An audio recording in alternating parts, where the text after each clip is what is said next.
아침에 하나님의 귀한 은혜와 은총이 우리 안에 가득하시기를 예수님의 이름으로 축원합니다. 이 마음으로요, 앞뒤 옆에 계신 분들과 함께 가장 밝은 웃음으로 참 잘 오셨습니다, 큰 은혜 받으시기 바랍니다라고 인사하겠습니다. 참 잘 오셨습니다, 큰 은혜 받으시기 바랍니다. 참 잘 오셨습니다, 큰 은혜 받으시기 바랍니다. 이제 서로를 보시고요, 이쪽은 저쪽을, 저쪽은 이쪽을, 그리고 영상으로 예배 드리신 분들도 함께 손을 들며 인사하겠습니다. 참 잘 오셨습니다, 큰 은혜 받으시기 바랍니다. 참 잘 오셨습니다, 큰 은혜 받으시기 바랍니다. 지난 주일에 우리는 동일한 본문으로 저와 여러분들의 비난과 거부가 있어도, 또 우리의 인정이 없다 할지라도 하나님이 계획하시고요, 지금 이곳에 자신의 기적이 필요하다 결정하시면 은혜를 베푸며 역사를 행하시는 것을 보았습니다. 그러므로 우리의 문제와 일을 가지고요, 주님 앞에 나아가는 것이 중요합니다. 하나님의 선교는 성도들은 크게 세 부류로 나뉘어집니다. 하나는 맴도는 형, 하나님과 그분의 은혜 주의를 뱅뱅 맴돌아요. 하지만 주님 앞에, 하나님 앞에 가까이 있지만 그것을 자신의 것으로는 만들지 않습니다. 맴도는 형. 두 번째는 거부하는 형, 하나님과 그분의 은혜를 거부해요. 세 번째는 적극적 옹호형입니다. 이 사람들은 설사 은혜를 경험하지 못해도 항상 하나님 안에 머물러 있어요.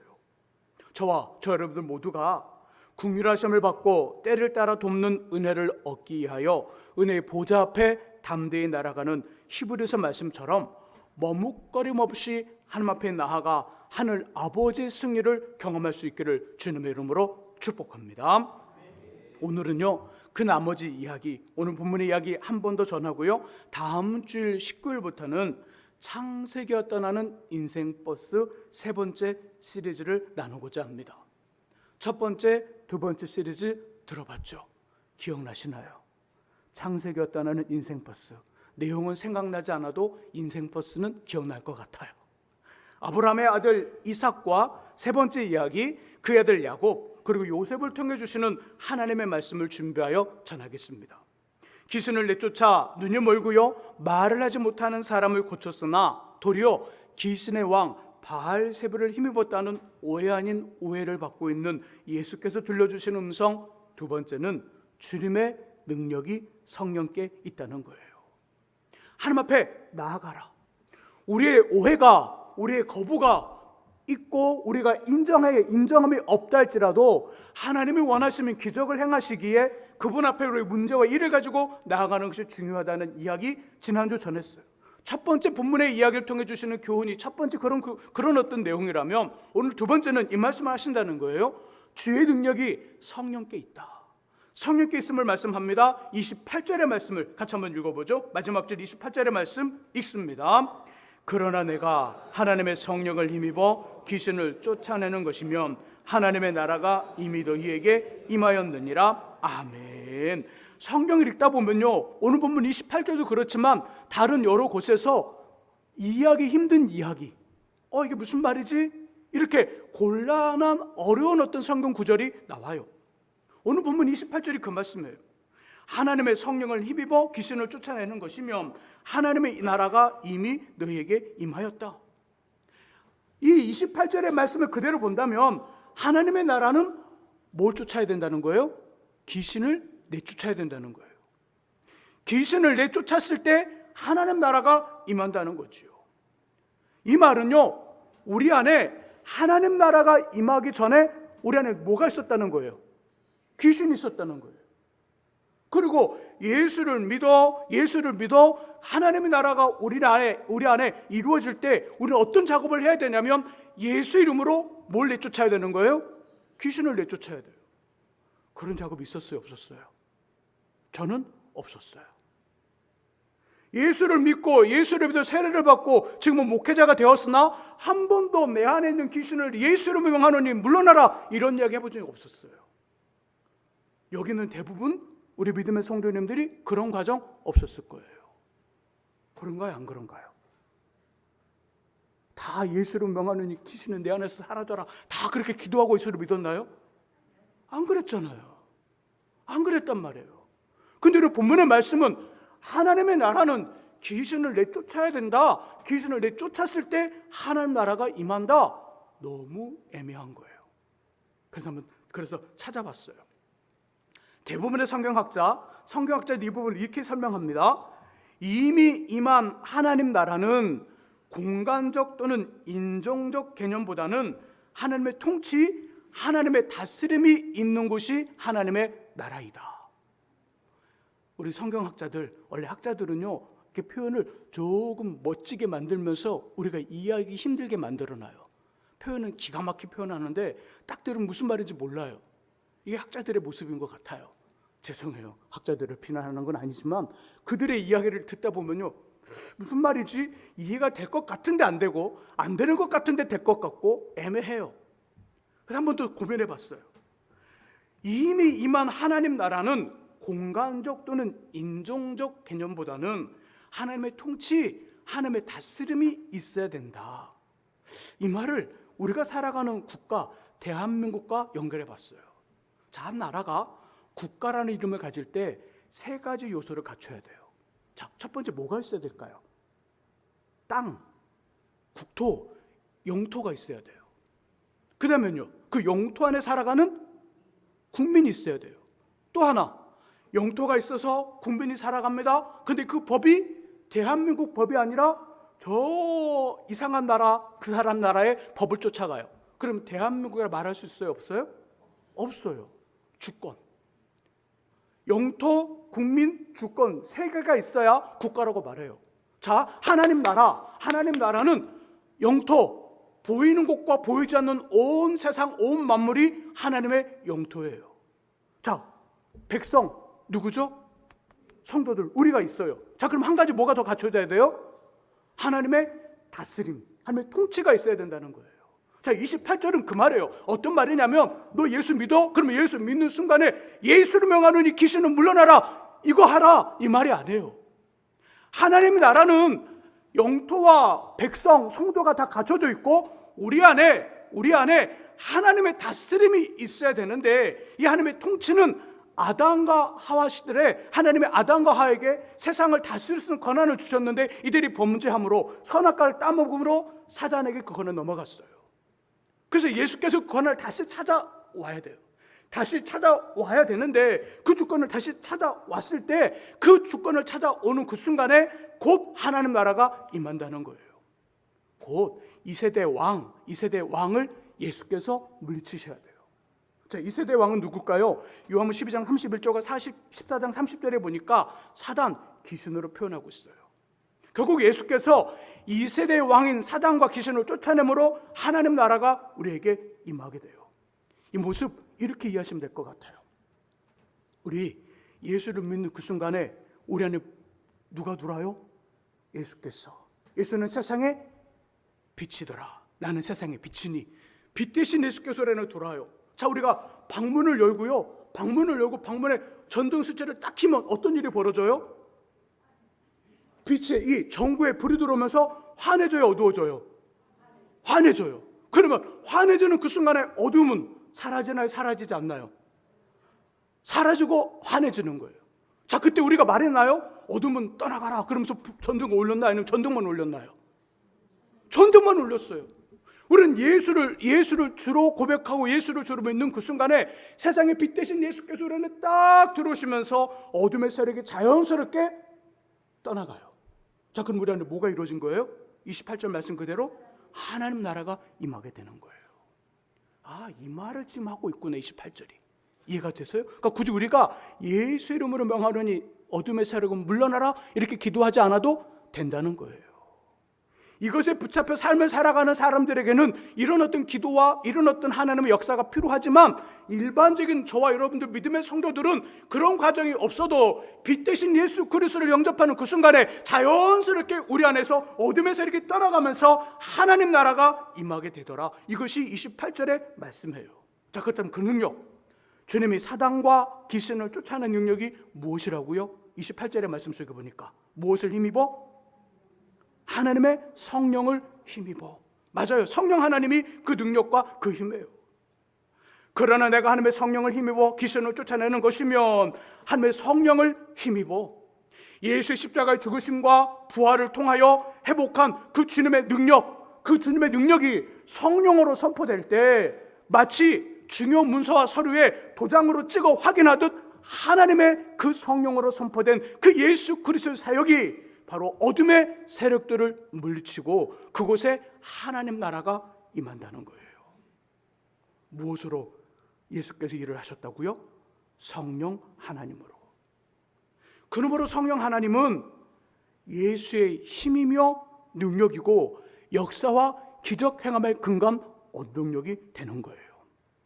주님의 삶은 한마디로 성령과 함께한 삶이에요. 성령을 빼고 예수의 삶을 이해하는 건 불가능해요. 성령 하나님 안에서 예수의 삶과 예수의 사역을 이해하고 그래야만 고개가 끄덕끄덕이며 아 그렇지가 되는 거예요. 자, 한번 봐보세요. 예수의 삶 속에 있는 성령 하나님. 자, 구약은 신약의 어떤 이야기를 예언하고 있는 거예요? 오실 예수 그리스도. 신약은 오신 예수 그리스도, 다시 오실 예수 그리스도를 말하고 있다면 오신 예수 그리스도와 다시 오실 예수 그리스도를 말하고 있는 그 이야기가 구약의 말씀 창세기부터 말라기 39권의 이야기란 말이에요. 자, 그러면 그 이야기 속에 39권의 이야기 속에서 예수와 관련된 이야기들이 종종 곳곳에서 너무너무 많이 나타나요. 어떤 선지자는 이렇게 말합니다. 그가 베들레헴에서 태어날 것이다. 장소를 예언합니다. 어떤 사람 말하죠. 그는 실로 우리의 질고를 주고 우리의 허물을 용서하게 해서 채찍을 맞고 죽음을 맞이할 것이다. 예수의 사역을 예언해요. 어떤 사람은 30년에 팔릴 것을 얘기하고 어떤 사람은 부자의 무덤에 장사 지낼 것을 말해줘요. 자, 이것을 보았던 많은 주님의 선지자들이 얼마 후의 이야기를 말하는 걸까요? 당장 내일의 이야기를 말하는 걸까요? 아니면 몇천 년, 몇백 년 후의 이야기를 하는 걸까요? 그죠? 몇천 년, 몇백 년 후의 이야기를 해주는 거예요. 이 시간적 간격, 이 간격을 어떻게 극복하며 여기 이 시점에서 몇천 년 후의 일과 몇백 년 후의 이야기를 보았을까요? 어떻게 가능했을까요? 이것이 무엇으로? 성령으로 가능한 거예요. 오실 예수 그리스도, 신약의 예수 그리스도를 예언하고 말했던 주의 선지자들은 바로 성령을 통하여 그 오실 예수 그리스도, 몇천 년에 오실 예수 그리스도를 바라보고 그분을 향하여 그분의 이야기들을 우리에게 전해주고 알려줬다는 거예요. 이것이 바로 여러 선지자들의 이야기예요. 예수 자신도요 성령 하나님으로 임신됩니다. 그리고 태어나 요단강에서 요한에게 세례를 받으실 때 어떤 일이 벌어지냐면 하늘로부터 비둘기처럼 임하시는 성령을 경험해요. 성령으로 충만함을 경험합니다. 성령으로 충만하여 40일간 금식 기도를 해요. 성령으로 충만하여 병을 고치는 능력으로 여러 사람들을 회복하고 고치고 치유합니다. 성령의 충만함으로 능력 있는 사역을 감당하고 성령의 충만함으로 겟세마네 동산에서 그 땀방울이 핏방울이 되듯이 기도해요. 결국 성령 하나님의 능력으로 십자가를 지고 죽음에서 3일 만에 부활하셔서 하나님 우편에 앉으시고요 다시 우리에게 오실 거예요. 무엇으로? 성령으로. 그러게 성령 하나님은 예수의 힘이고 능력이고 근간 역사와 또 기적 행함의 원동력입니다. 동시에 우리의 힘이며 우리의 능력이에요. 성령께서. 저희 한번 찾아보죠. 에베소서 3장을 찾아볼게요. 에베소 3장 신약 312쪽에 있습니다. 에베소 3장 3장의 말씀.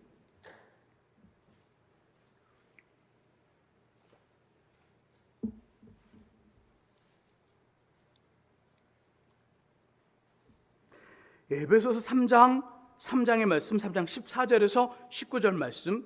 우리가 지금까지 예수의 힘과 능력과 그 사역의 근간 원동력이 성령 하나님이었다는 말씀을 전했고 그 성령 하나님은 동시에 우리의 힘이며 능력이라는 말씀 나누고 있어요. 자, 에베소 3장 14절에서 19절 말씀. 여기는 바울 선생님이 에베소 성도들의 기도하는 내용이 나옵니다. 어떤 부분을 기도했을까? 주목 한번 읽어봅니다. 14절에서 19절 말씀 같이 읽습니다. 이러므로 내가 하늘과 땅에 있는 각 족속에게 이름을 주신 아버지 앞에 무릎을 꿇고 비노니 그의 영광의 풍성함을 따라 그의 성령으로 말미암아 너희 속사람을 능력으로 강건하게 하시오며 믿음으로 말미암아 그리스도께서 너희 마음에 계시게 하시옵고 너희가 사랑 가운데서 뿌리가 박히고 터가 굳어져서 너희 모든 성도와 함께 지식에 넘치는 그리스도의 사랑을 알고 그 너비와 길이와 높이와 깊이가 어떠함을 깨달아 하나님의 모든 충만하시는 것으로 너희에게 충만해 가시기를 구하노라. 아멘. 아멘. 자, 14절 앞부분에 보니까 하나님을 불러요. 하나님, 우리에게 각 이름을 주신 아버지 하나님, 에베소 성도들의 기도합니다. 곧 오늘 현대를 사는 우리들의 기도합니다.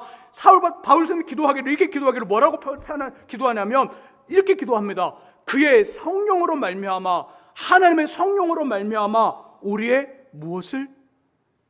속사람을 능력으로 강건하게 하시오며. 우리의 속사람 있나요, 없나요? 보여요, 안 보여요? 안 보이지만 존재해요. 속사람이 하는 일이 뭐죠? 속사람이 하는 일, 하나님을 섬겨요. 하나님을 찾아요. 하나님께 나아가요. 우리 안에 하나님을 향한 열정과 열의와 사모함을 심어줘요. 누가? 속사람이. 그러니까 삶을 살아가는 동안 우리의 속사람이, 주 앞에 움직이는 속사람이 바르게 서지 못하고 그 속사람이 강건하지 못하면 겉에 보이는 우리 겉사람이 건강할까요? 건강하지 않을까요? 건강하지 않아요. 건강하지 않아요. 우리 속사람이 강건해야만 겉에 보이는 겉사람이 강건하고 우리 삶이 잘 되는 거예요. 그것이 요한 3서 1장 2절의 말씀. 사랑하는 자들아 내 영혼이 잘된 같이 내가 범사에 잘되고 강건하기를 내가 간구하노라. 그 말인 거예요. 우리의 속사람, 우리의 어떤 영혼, 우리 하나님을 섬기는 속사람이 건강해야 됩니다. 강건해야 됩니다. 그래야 삶이 잘 되고 그래야 몸에 건강도 있는 거예요. 아픈 것이 문제가 아니라 아픈 것도 아플 수 있으나 우리의 속사람이 강건하면 그 아픔마저도 때로는 이길 수 있고 그 아픔을 잘 견디고 그 아픔을 잘 치유되는 그런 역사들이 우리 안에 나타날 수 있다는 거예요. 그러니까 중요한 게 뭐죠? 겉사람도 중요하지만 겉사람보다는 속사람을 관리하는 것이 더 소중하다고 성경이 말하는 거예요. 저는 사도 바울선생님이 기도한 것처럼 저와 여러분들의 속사람이 성령으로 강건하고 강건할 수 있기를 주 이름으로 축복합니다. 바울선생님, 성령 하나님 우리 속이 강건해질 뿐더러 그 성령을 소멸하지 말고 성령을 충만히 받을 것을 명령해요. 술 취하지 말라. 이는 방탕한 것이니 오직 무엇으로? 성령의 충만함을 받으라. 오직 성령의 충만함을 받으라. 왜일까요? 성령 하나님을 충만히 받을 때 저와 여러분들이 오늘 행하시는 하나님의 기적의 주인공이 될 수 있고요. 그 주인공, 그 기적에 동참할 수 있어요. 성령 하나님으로 충만할 때 믿음을 가진 주님의 사람으로 제대로 살 수 있어요. 저는 지금도 주님의 기적은 일어날 수 있으며 일어난다고 믿고 있는 사람이에요. 그리고 주님의 기적을 행하고 주님의 기적을 행하겠다는 그 기도를 드리고 있는 사람이에요. 여러분 어떠세요? 주님의 기적이 필요한가요? 주님의 기적이 필요한가요? 예, 아멘 하신 분들만 여러분 삶 속에 기적이 확 일어날 수 있기를 주의 이름으로 축복합니다. 예. 이건 또 아멘 하네요. 기독교가 기적의 종교예요. 예수 믿는 것 자체가 기적이라고요. 교양을 쌓는 게 아니에요. 도덕을 쌓는 게 아니에요. 만약 그렇다면 저는 일 안 합니다. 교회 없을 거예요. 저는 목회 안 해요. 그러면 굳이 교양을 쌓고 굳이 도덕심을 높이고 굳이 어떤 마음의 어떤 수련을 위해서 교회 다닌다? 그런 마음을 가지고 있다면 당장 가세요. 다른 데로. 더 많아요. 더 그런 일 할 수 있는 것은. 다니라는 것은 더 잘해요. 도를 아십니까? 도 닦아야죠. 그게 더 좋다고요. 저 산속에 들어가 똑똑똑 두드리면서 108번뇌를 해보세요. 마음이 딱 벼져요. 그게 더 낫다고요. 교양과 도덕과 어떤 내 마음의 어떤 인격 수련을 위한 어떤 그것이 목적이라면 거기가 더 좋다고요. 교회보다. 하지만 교회는 그런 곳이 아니에요. 교회는 그런 부분들이 있지만 가장 중요한 건 뭐냐면 이 땅에서 하나님을 만나고 하나님이 주신 은혜로 구원을 받고 구원받은 우리가 하나님을 닮아가는 높은 어떤 그들보다 따를 수 없는, 그들이 우리에게 흉내낼 수 없는 가장 높은 어떤 삶의 모습, 경건을 쫓아가는 어떤 일을 위해서 교회가 존재하는 거고 우리가 믿음을 가진 거예요. 이것이 기적이라고요. 저는 요즘도 기적은 있어야 된다고 봅니다. 그리고 기적은 일어날 거고 기적이 일어나야만 됩니다. 그 일이 성령으로 가능하다고요. 또 예수를 제대로 믿으려면 성령으로 충만하셔야 돼요. 저희 신앙과 삶의 모토는 제대로 믿자예요. 제대로 믿자. 믿을 바에는 제대로 믿자. 믿을 바에는 한 손 간 발은 세상, 한 손 간 발은 교회 반쪽, 몸의 반쪽은 교회에 놔두고 몸의 반쪽은 세상에 두고 이쪽 저쪽을 저울질하며 계산하면서 왔다 갔다 합니다. 저는 계산하는 신앙은 결코 하나님의 복을 받을 수 없다고 말하는 사람이에요. 계산하면 안 돼요. 하나님 앞에 계산하지 마세요. 제대로 믿는 사람은 계산하는 사람이 아니에요. 계산하는 사람이 아니라 하나님 앞에 그냥 나아가는 사람이에요. 그래야 하나님이 우리의 인생을 책임져 주시죠. 주판을 튀겨보세요. 계산기 눌러보세요. 그럼 우리가 사는 것이지 하나님이 사는 게 하는 게 아니잖아요. 제대로 믿으려면 계산하면 안 돼요. 계산하지 말자. 그리고 하나님을 섬기되 온 마음과 온 힘과 온 뜻, 온 모든 걸 다해 섬기자. 이것이 저희 신앙의 모토예요. 그럼 어떻게 된다고요? 성령 충만할 때 가능하다고요. 전도도 마찬가지예요. 우리가 다른 사람에 전도를 합니다. 전도들을 줍니다. 예수 믿고 천국 가셔요. 자, 이때 이 사람은 예수를 영접해요. 어떻게? 성령으로. 우리가 아무리 가까운 사람, 저도 생각하기에 이 사람 정말 나랑 가까워, 같이 밥도 먹고 차도 마시면서 항상 어떤 삶의 얘기를 하니까 내가 교회 가자고 예수 믿자고 그러면 분명히 이 사람 예수 믿을 거야, 이렇게 생각하는 사람이 있을 거예요. 분명히 여러분도 분명히 있을 거예요. 이들에게 예수를 전합니다. 복음을 전합니다. 야, 교회 가자, 한번 가보자. 우리 한번 가보자.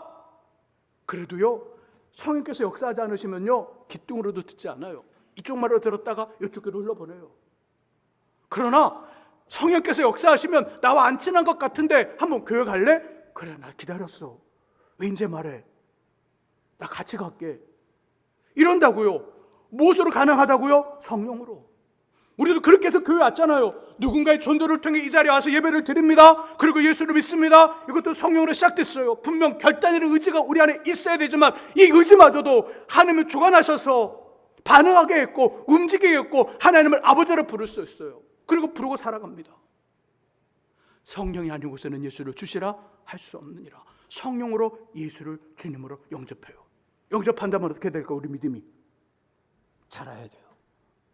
예수를 믿는 사람, 예수를 영접한 사람은 그 자리에 머무는 것이 아니라 마치 어린애가 태어나 엄마의 젖을 먹고 그 아이가 이제는 이유식을 하고 그 아이가 기고 뒤집으며 일어나 걷고 움직이는 것처럼 몸이 커지고 또 어떤 마음도 커지고 지혜와 지식과 명철도 커지고 실력도 커지는 것처럼 믿음을 가진 사람, 예수를 영접한 사람은 자라야 됩니다.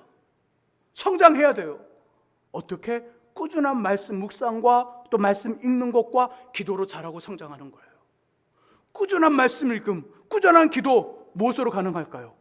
성령으로 가능한 거예요. 성령으로. 저는 새벽 한 4시 정도 일어나 얼른 준비해서 교회로 와요. 교회로 옵니다. 근데 4시 정도에 눈을 뜨잖아요. 이 3, 4분은요 전지 누군지 몰라요. 막 빈봉사모 막 이렇게 어쩔 몰라요. 막 한 3, 4분 지나면 약간 정신이 납니다. 준비해서 나와요. 나와서 한 1시간 정도, 1시간 조금 넘게 기도하고 갑니다. 자, 근데요 1시간 조금 넘게 기도하는데 이 절반의 시간은요 진짜 힘들어요. 정말 힘들어요. 같은 말 반복하고 했다가 갑자기 하다 보면 같은 말 또 하고 있어요. 뭐 하는 거죠 지금? 졸고 있는 거예요. 막 그렇게 막 같은 말 또 하고 분명히 이 사람 기도했는데 또 하고 있어요. 또 제 기도는 우리 성도님들을 한 분부터 해서 마지막 어린아이로부터 이 어르신까지 다 기도하는 거거든요. 어떤 그분들의 이름을 부르며 그들의 자녀들을 부르며 기도하고 또 기도 제목 받은 거 기도하고 그러면서 또 제 안에서 어떤 생기는 어떤 기도를 품고 기도하고 저의 기도 제목 안에 또 아이들 삶 현장 놓고 막 기도합니다. 1시간 조금 더 넘어요. 자, 근데 이 절반까지는 너무너무 힘들어요. 정말 하기 싫다, 이런 마음 들어요. 근데 나머지 절반은요, 정말 기가 차요. 야, 기도가 이렇게 잘 되나? 막 술술술술술술 막 참기름 바른 것처럼.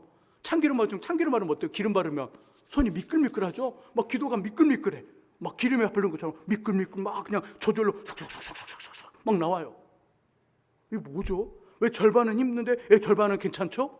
이 사이에 뭐가 있냐면 새벽 예배가 있어요. 이 사이에 말씀을 나누고 찬송을 하고 말씀을 또 읽고 그럽니다. 근데 이상한 건 뭐냐면 우리 엠마오로 가는 두 제자라는 누가복음 말씀에 보게 되면 그 제자들이 있을 거예요. 그 제자들이 예수와 함께 걸어가지만 누군지 모르죠. 근데 예수께서 말씀을 풀어 설명할 때 우리의 마음이 뜨겁더라, 그렇게 말씀을 해요. 나중에 고백하기를.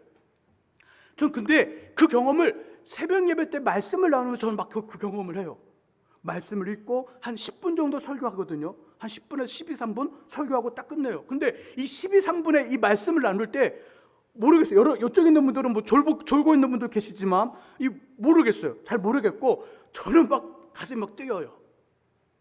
말씀을 전하는 제가 가슴이 뛰어요. 가슴이 뛰고 정말 그렇구나, 이렇게 해봐야지, 막 그런 마음이 들어요. 그래서 성령으로 충만해지면서 나머지 절반의 기도는 정말 기름을 바르듯 잘 나와요.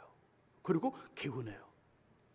잘 먹었다, 잘 갔다 왔다, 막 그런 개운함 있잖아요. 그런 개운함이 기도를 딱 마치는 그 순간에 돼요. 어떤 차이가 있는 거예요 지금? 성령의 충만함을 기도할 때는 그 기도가 쉬운데 성령의 충만함이 아닐 때의 기도는 너무 힘들더라. 예수를 닮아가는 과정 속에서 성령의 충만함으로 기도하면 신이 나고 재밌고 은혜롭고, 성령 충만함으로 말씀을 읽으면 그 말씀이 지루하지 않고 그 말씀이 내 안에 쏙쏙 들어오면서 그 말씀이 나를 찾아와 쿡쿡 찔러오듯 내 안에 차곡차곡 쌓이면서 깨달음과 이 말씀이구나 알아가는 과정이 내 안에서 이루어진다는 거예요. 무엇으로? 성령으로. 그럼 재밌는 거예요. 성령으로 가능하더라. 예배를 인도할 때도, 힘들어하는 성도를 만나 이야기를 나눌 때도, 신방을 할 때도 성령으로 하면 제가 생각하지 못한 답변이 나옵니다. 제가 준비하지 않았던 말씀이 팍 떠오르면서 그 말씀을 나눕니다. 그 말씀을 나누면서 성도들의 어떤 그 문제들을 잡고 하나님께로 이끌고 가는, 하나님이 잡으시는, 하나님이 이 문제를 해결하시겠구나, 어떤 이런 감동들이 제 안에 찾아와요. 성령으로 또 말씀들을 나누고 성령으로 이야기를 하다 보면 한 번도 만나보지 못한 사람이 제 안에 느껴지기 시작합니다. 한 번도 가보지 못한 환경과 상황이 제 안에서 알아지기 시작해요. 그러면 말하죠. 집사님, 권사님, 일어나요. 이런 사람인가요? 이런 분인가요? 이런 환경인가요? 목사님 먼저 만나보셨어요? 자, 그 사람 어떻게 만나요? 그럼 뭐 보셨어요? 아니요, 못 봤어요. 하지만 성령께서 그 순간에 이 성도님을, 이 자신의 사람을 붙잡고 이 자신의 사람에게 말씀을 주시기 위해서 저를 사용하시는데, 그 성령으로 이야기할 때 이 사람에게 정말 감동적인 이야기들이 가게 해요. 그리고 그 말이 하나도 땅에 떨어지지 않도록 이루시는 하나님을 목격합니다. 무엇으로 된다고요? 성령으로 가능한 거예요. 우리의 믿음의 자람이, 우리의 어떤 의지적인 어떤 노력도 필요하지만 가장 중요한 건 우리의 의지 위에 성령께서 그 의지를 붙잡아 주실 때 되고 가능하고 이루어진다는 거예요. 자, 성령 하나님 누구에게 충만히 머물까요? 누구에게? 성령은 무슨 영? 거룩한 영이라. 깨끗한 삶을 살아가고 깨끗한 삶을 살아갈 뿐더러 혹시 잘못을 했다 할지라도 얼른 회개하여 자백하여 심령을 깨끗하게 만드는 사람들, 동시에 어떤 사람? 그 성령을 사모하는 사람들에게 성령은 충만히 임해요. 저는 저 여러분 모두가 이 땅의 삶을 사는 동안 한 번 믿을 바에는 제대로 믿었으면 좋겠어요. 그렇잖아요? 믿을 바에는 제대로 믿어야죠. 믿을 바에는 하나님의 기억 속에 남는 사람처럼 믿어야죠. 믿을 바에는 목사님의 기억 속에 남는 좋은 사람을 믿어야죠. 믿을 바에는 성도들한테 그분은 정말 믿음 좋았어, 정말 순종하는 사람이었어, 정말 멋진 사람이었어, 이렇게 기억되어야 되죠. 이렇게 해서는 성령의 충만함이 필요합니다. 늘 항상 성령을 사모하고 우리의 삶을 말씀으로 단련하면서 깨끗한 심령의 보조되는 성령의 역사가, 성령의 풍성함이 가득할 수 있기를 예수님의 이름으로 축원합니다. 기도하겠습니다. 하나님 아버지, 예수의 능력이 성령께 있었습니다. 우리의 능력과 힘도 성령 하나님께 있습니다. 아버지, 거룩한 영이신 성령님이 우리 안에 풍성히 충만히 머물 수 있도록 깨끗하게 우리의 삶을 만들게 하시고, 혹시 잘못한 것이 있다면 얼른 회개하고 돌이키며 아버지 우리 안을 더 아름답게 만들 뿐더러 성령 하나님을 사모하며 살아가는 우리 되도록 아버지 도와 주옵소서. 예수 그리스도의 이름으로 기도합니다. 아멘. 이제 우리